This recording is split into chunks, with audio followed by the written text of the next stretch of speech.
Hi there, everyone. Welcome to your cardiovascular system lecture series. I want to start off by thanking Wohl's Kluwer Publishing for generating the basis and the foundation of most of these slides in the presentation for this section. So we'll cover a couple of broad categories as far as our cardiovascular system. We're going to look at the anatomy and physiology, just in and of itself, how it normally function. And then we're going to look at it in a bit of a training sense and what happens while we're exercising. And in that discussion, we're also going to discuss what happens between, say, endurance and strength training programs and what we could expect as far as the exercise adaptation specific to either of those.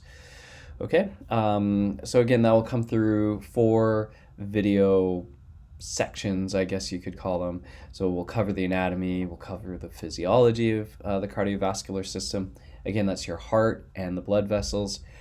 We'll look at a little bit of ECG, so electrocardiographs, and what those detail and what we can learn about them or from them as far as our physiology is concerned. And a really important concept called cardiac output. So how much can our hearts put out as far as a volume of blood?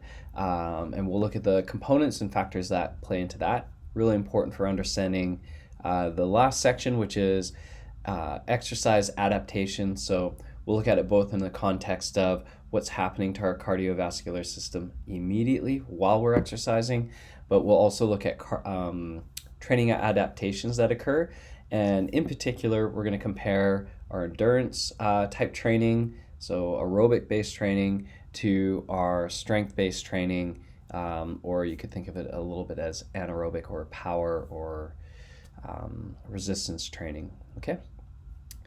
While you're going through those, it's always good to return to the learning objectives, especially in your studies, to understand what the main concepts are that you're supposed to be taking away from these lectures and your readings. So I've grouped your learning objectives into 2 categories here. The first one primarily has to do with anatomy and physiology, generally speaking. And then the second half of these learning objectives look closer to the exercise adaptations and or training adaptations that occur with exercise. Okay, great. Looking forward to covering this section with you, and see you on the next lecture.